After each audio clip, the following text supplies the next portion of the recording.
Hello guys, welcome once again to your F1 channel, it's Let's Out.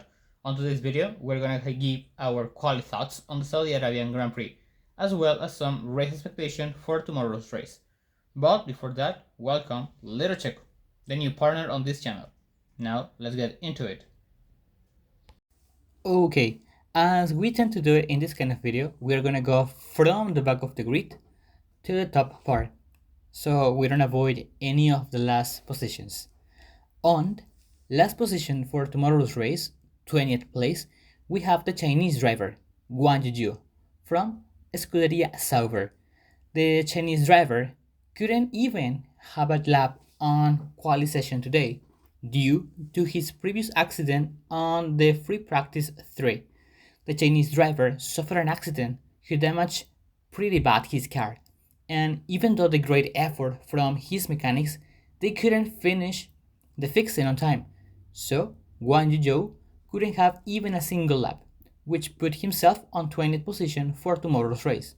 On the other hand, his teammate Valtteri Bottas couldn't achieve to escape from Q1, and he only managed to be P16.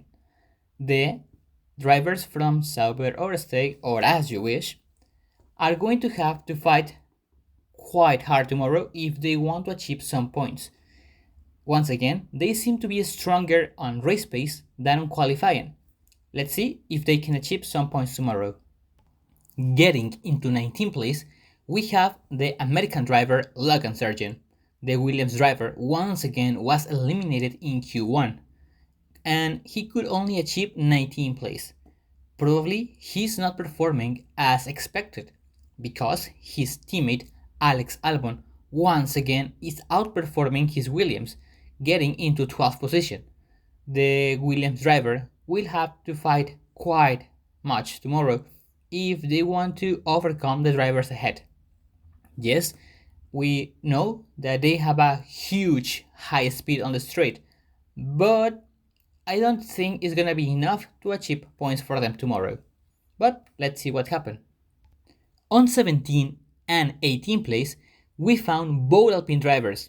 Yes, once again, but at least they are not the last ones this time. Alpine, they seem to have improved a little bit on the free practice sessions, but it was just another life for themselves. None of the drivers was able to advance out of Q1, and apparently they are gonna be fighting against themselves once again, unless a lot of chaos happens in tomorrow's race. So I don't think they are gonna be able to be even in 16 and 17 place tomorrow. Probably 19 and 20, and let's see what happens. Now on the 15th position for tomorrow's race grid, we have Nico Hülkenberg. The German driver for Haas was a bit unlucky today. He managed to pass into Q2 as well as his teammate Kevin Magnussen. Notwithstanding, one problem with his car put Hülkenberg out of the session, bringing out a red flag, and he couldn't even try a single lap to pass to Q3. Meanwhile, Kevin Magnussen could only achieve 13th place, at least beating one of the Racing Bulls. But if they have a strong pace, like the one shown in the Bahrain Grand Prix, I do believe they can be fighting for the last position on the points places.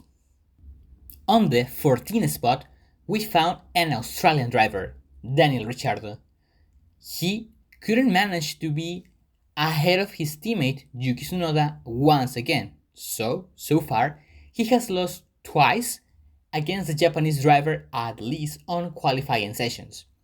Ricciardo could only achieve 14th place for tomorrow's race, and yeah, the margins are quite minimal, but the one between he and Tsunoda, it was almost half a second, and the Japanese driver seems to be more comfortable with his car. Let's hope he has enough pace for tomorrow's race, and he doesn't have to suffer any kind of team decision that affect his race result tomorrow. Talking about Tsunoda, he was performing quite decent with his car, and he obtained 9th place for tomorrow's race. I do believe that if he is fierce as usual, he can be fighting for 9 or 10th place. I don't see Tsunoda getting more or getting farther than 8th place. Not so far with the car he has. Now, on 11th place, we have no other than Ollie Verman.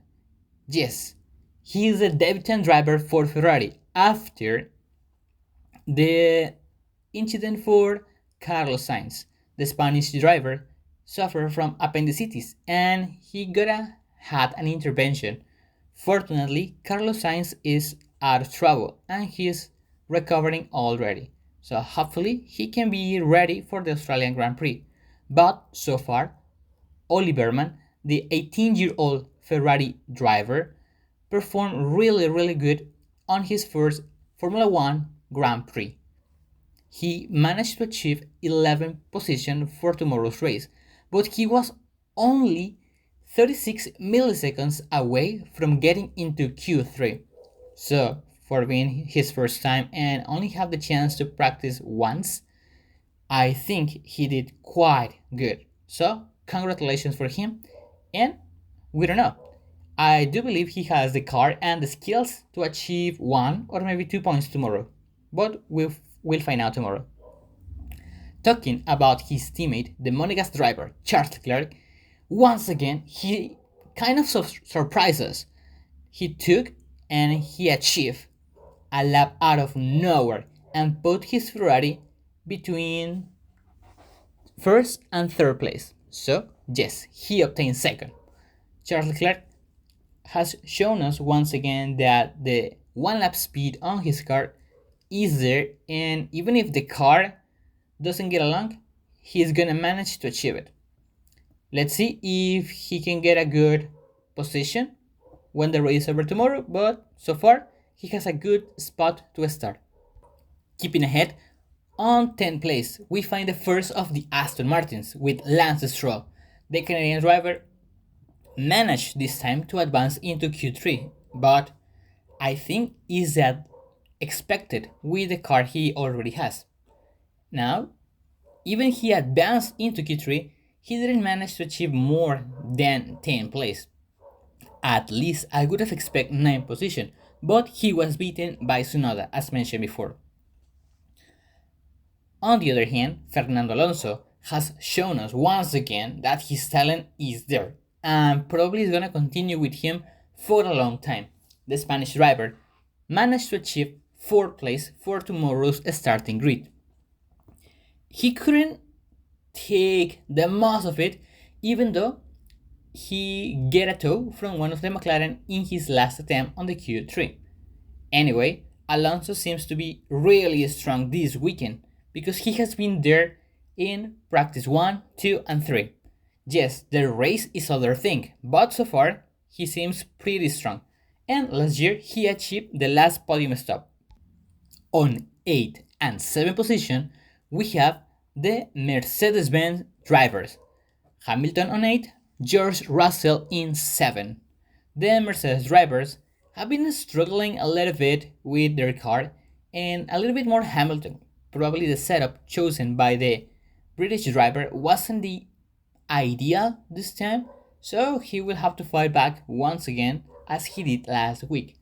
George Russell seemed to be a little bit more comfortable with his car so far. Anyway, he is just one position ahead of his teammate, and I don't think Hamilton is gonna give up to finish behind his teammate once again. I do believe they are gonna be fighting hard each other to see who finish ahead.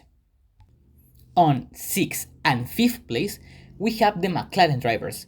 Lando Norris, 6th position, and 5th for Oscar Piastri. The McLaren drivers are the ones that have been closer to each other the whole session.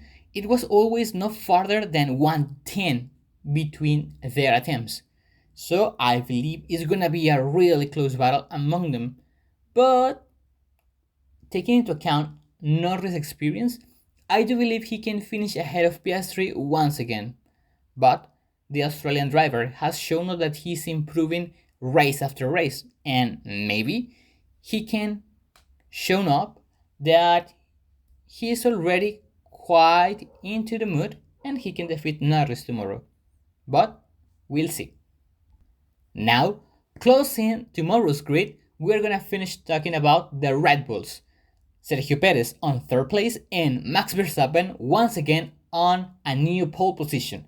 The Mexican driver is well known for racing pretty well and pretty fast on street circuits, and last year he achieved pole position as well as a victory. Sergio has mentioned that he's feeling a little bit better and more confident this weekend, notwithstanding it was not enough to take pole position away of his teammates' hands, because he was afar by almost 3 tenths and a half, and also Charles Leclerc could finish ahead of him. But I do believe Sergio has enough pace to finish ahead of the Monegasque driver tomorrow. Now, about Max Verstappen, well, what can we say? He has managed another amazing session and seems to have pretty good control of how the things were going. Max didn't feel the pressure, or at least he didn't seem to be under pressure throughout the whole session. So, as mentioned before, so far he seems to be in another level. Now, a little bit what to expect for the race tomorrow. Let's go straight into the podium. First place, yes, I know Verstappen is in another level right now, but I have a hunch that Sergio Perez can finish ahead. So I will give for Sergio Perez in first place, Max Verstappen in second, and I will go for Charles Leclerc on third position. Yes, Alonso have seemed to be really strong this weekend, but if Leclerc's car is on the right mood and if he doesn't have any kind of trouble or inconvenience as he did on last weekend, I don't think Alonso is strong enough to defeat him on this second race of the season. So I will go for Sergio Perez on first place, Max Verstappen second, and Charles Leclerc third. I also expect a really close battle between the McLaren and Mercedes. I believe if Alonso has a better pace than last week, he's gonna be on a race on his own, or maybe fighting against Piastri, Norris, Russell, and Hamilton. I don't think Stroll is gonna catch on them, but he's gonna have a tough battle with Yuki Tsunoda, Oli Berman, Alex Albon, Kevin Magnussen, and maybe Ricciardo and Hülkenberg as well. So those last spots for points are gonna be quite tough and close. So far, this is all for today's video. Please, if you like it, give it a like, put a comment with a suggestion or new ideas. Thank you so much for your time, and remember, it's lights out.